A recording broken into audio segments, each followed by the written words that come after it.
بسم اللہ الرحمن الرحیم۔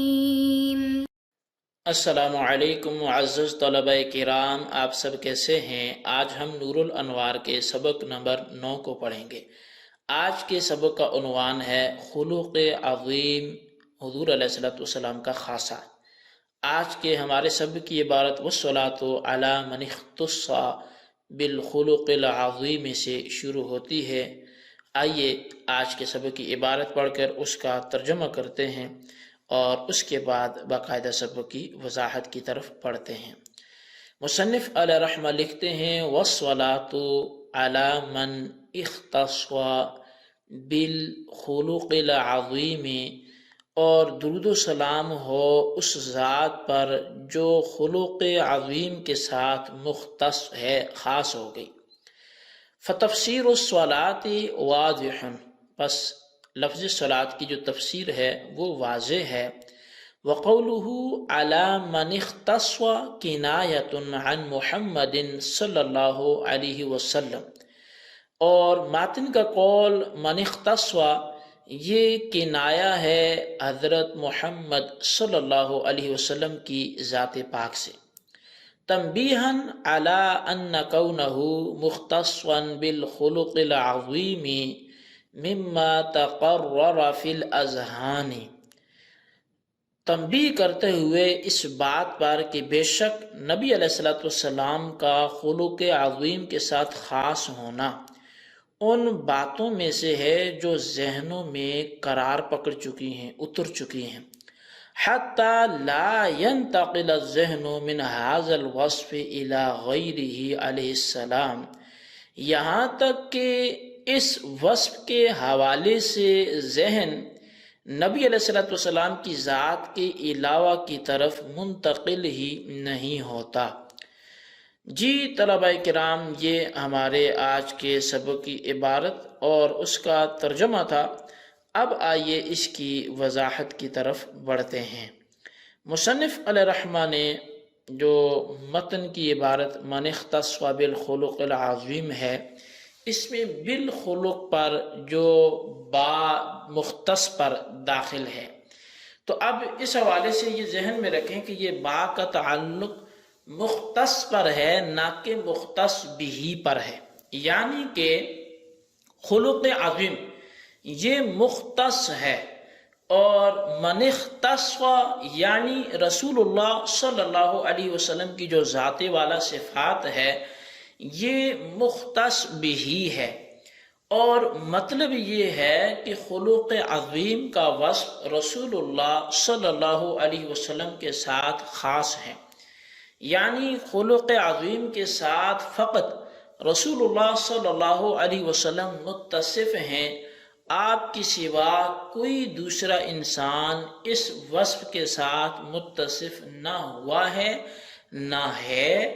اور نہ ہوگا۔ یہاں با کو مختص بھی پر داخل ماننا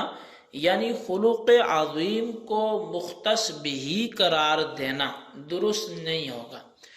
اس کی وجہ یہ ہے کہ اس صورت میں خلق عظیم مختص بھی اور رسول اللہ صلی اللہ علیہ وسلم کی ذات والا صفات مختص ہوگی، اور مطلب یہ ہوگا کہ رسول اللہ صلی اللہ علیہ وسلم خلق عظیم کے ساتھ مختص ہیں، یعنی آپ کی ذات اقدس میں فقط خلق عظیم کا وصف پایا جاتا ہے، اس کے علاوہ دوسرا کوئی وصف نہیں پایا جاتا۔ حالانکہ یہ سراسر غلط ہے، بلکہ حقیقت یہ ہے کہ آپ کی ذات میں خلق عظیم کے علاوہ بے شمار اوصاف پائے جاتے ہیں۔ اسی کو کسی شاعر نے کہا تھا کہ فدا ہوں آپ کی کس کس ادا پر، ادائیں لاکھ اور بس یاب دل ایک۔ اور کیا خوب کہا کہ وہ خدا نے ہے مرتبہ تجھ کو دیا، نہ کسی کو ملے نہ کسی کو ملا، ہے کلام مجید نے کھائی شہا، تیری شہر و کلام و بقا کی قسم۔ تو بہرحال یہ خلق عظیم کے حوالے سے تھا کہ مختص کون ہے اور مختص بھی کون ہے، تو معنی ایسا ہو کہ رسول اللہ صلی اللہ علیہ وسلم میں ایک ہی وصف کو متعین نہ کیا جائے کہ بس اسی کے ساتھ خاص تھے، بلکہ خلق عظیم ایک ایسا وصف ہے جو رسول اللہ کے ساتھ خاص تھا، یہ کسی اور میں نہیں آیا۔ اب خلق کی 3 قسمیں بیان کی گئی ہیں، ایک ہے خلق حسن، اور دوسرا ہے خلق کریم، اور تیسرا ہے خلق عظیم۔ اچھا، خلق حسن یہ ہے کہ برائی کا بدلہ برائی سے لیا جائے، اور خلق کریم یہ ہے کہ برائی کا بدلہ نہ لیا جائے بلکہ اس کو معاف کر دیا جائے، اور خلق عظیم یہ ہے کہ برائی کرنے والے کو معاف تو کیا ہی جائے مگر معاف کرنے کے بعد اس پر احسان بھی کیا جائے۔ مثال کے طور پر ایک شخص نے آپ کو کوئی اذیت پہنچائی،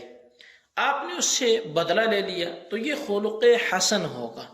اور اگر اس کو معاف کر دیا تو یہ خلق کریم ہے، اور اگر آپ نے معاف کر کے مزید اس پر احسان بھی کیا تو یہ خلق عظیم ہے۔ جیسا کہ اللہ تبارک و تعالی نے فرمایا جزاء سیئۃ سیئۃ بمثلھا، کہ جو برائی کا بدلہ اسی کی مثل برائی سے، اور پھر فرمایا فمن اعتدى علیکم فاعتدوا علیہ بمثل ما اعتدى علیکم،